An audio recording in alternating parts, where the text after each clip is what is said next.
ہمیں بدقسمتی سے وہ ملک ہیں جس میں بہت زیادہ بچے اسکولوں میں نہیں ہیں، تو ان کے لیے یہ بہت آگے جا کے بہت فائدہ پہنچائے گا. ابھی تو جب تک یہ کرونا چلتی ہے ہمیں کسی کو نہیں پتا، کوئی بھی آج نہیں کہہ سکتا کہ یہ 2 مہینے کا مسئلہ ہے، 3 مہینے کا ہے، 6 مہینے کا ہے، کوئی آج بیٹھ کے یہ کہہ نہیں سکتا. تو ان دنوں میں تو خیر یہ بہت ہی امپورٹنٹ ہے، کیونکہ ماں باپ بیٹھے ہوں گے بچوں کے ساتھ، اور میں اب پکچر کر رہا ہوں کہ ماں باپ کے لیے مشکل پڑی ہوگی بچوں کو کیسے موبائل فون سے اتاریں. تو اب ان کے پاس یہ ایک بڑی پروڈکٹیو چیز ہوگی. لیکن آگے جا کے میں پھر سے ریپیٹ کرتا ہوں، کیونکہ میرا حلقہ جو جدھر سے میں الیکشن پہلی دفعہ جیتا تھا، میاں والی، ان علاقوں کے اندر اسکولوں کے اندر تعلیم کا معیار اچھا نہیں. مجھے ماں باپ کمپلین کرتے تھے کہ ہم بچوں کو بھیجتے ہیں لیکن وہ سیکھتے کچھ نہیں ہیں، وہ واپس آتے ہیں تو ان کو پڑھنا لکھنا بھی نہیں آتا. تو یہ آپ کا بڑا زبردست طریقہ ہے کہ ان گھروں کے اندر تعلیم پہنچائیں. اور دوسرا، کیونکہ موبائل فون کی وجہ سے بڑے بھی اب تعلیم سیکھنا چاہتے ہیں، کیونکہ وہ موبائل فون آپریٹ کرنے کے لیے ان کو بیسک لٹریسی چاہیے. تو وہ بھی بڑے آپ میرے خیال میں ایڈلٹ لٹریسی وہ بھی اس سے آپ آگے بڑھا سکتے ہیں. تو میں تو آپ کو مبارک دیتا ہوں اس کی، یہ زبردست کانسیپٹ ہے، اور انشاءاللہ میں فالو اپ کروں گا. جو بھی گورنمنٹ آپ کی مدد کر سکے ہم اور اس کو بہتر کر سکیں. Thank you sir, thank you very much. اور آپ کی سپورٹ ہمیشہ چاہیے ہوگی پرائم منسٹر صاحب. اور اس میں آپ نے اڈلٹ ایجوکیشن کی بات کی.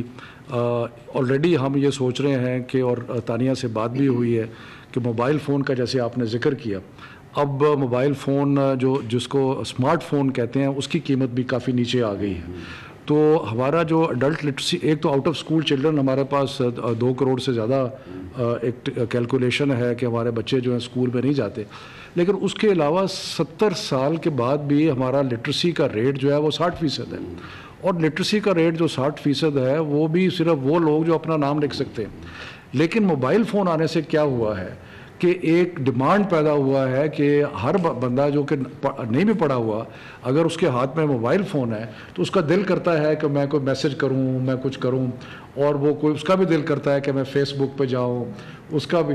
سو یہ سارا ایک موقع ہے کہ بڑا مشکل وقت ہے، قوم پہ بڑا مشکل وقت ہے. ہم سب دعا کریں کہ اللہ تعالیٰ یہ مشکل وقت سے ہمیں گزارے. لیکن اس کے دوران بجائے اس کے کہ ہم انتظار کریں کہ جی یہ کب ختم ہوگا، کہ اس کے دوران اگر ہم اس قسم کی اپلیکیشنز ڈیولپ کر لیتے ہیں، باقی چیزیں کر لیتے ہیں، تو یہ جو ہمارا ٹیکنالوجی اور ایجوکیشن کو ملا دیتے ہیں. اور ہمارے جیسے ملک میں جہاں پہ رورل اربن میں بڑا فرق ہے، غریب امیر علاقوں میں ٹیچر کی کیپیسٹی میں بڑا فرق ہے، وہاں پہ ٹیکنالوجی جب آئے گی تعلیم کے اندر تو اس کا بہت زیادہ جو ہے وہ فرق پڑے گا. یہ بلکہ میں سوچ رہا تھا ہم 2 جگہ پیچھے رہ گئے ہیں، ایک تعلیم میں اور ایک صحت میں.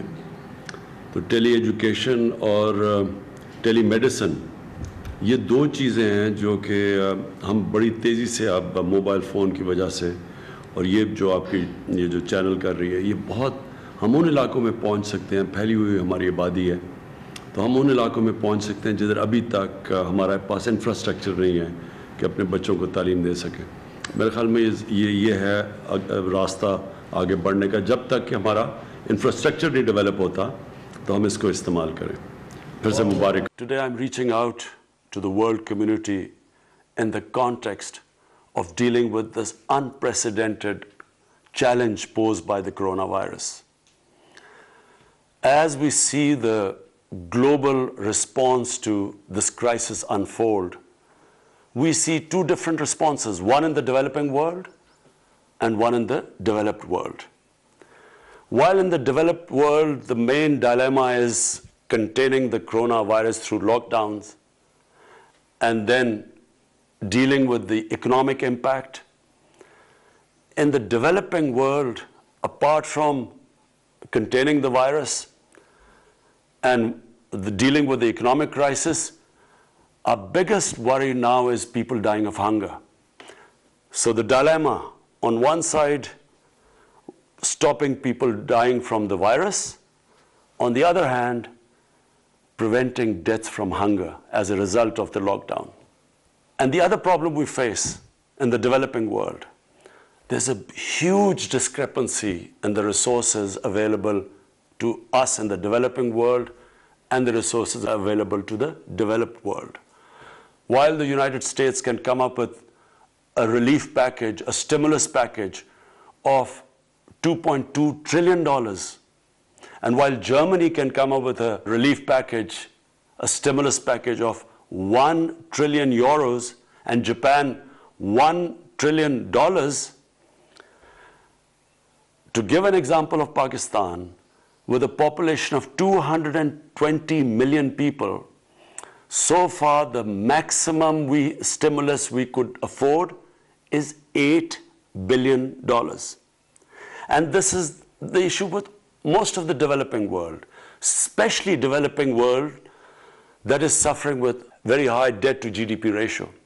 So these highly indebted countries, the problem they face now is a lack of fiscal space. We do not have the money to spend on already the overstretched health services, and secondly, to stop people from dying of hunger.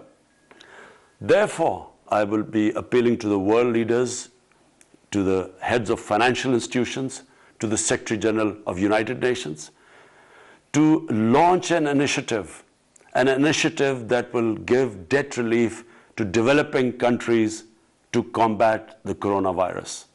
Thank you.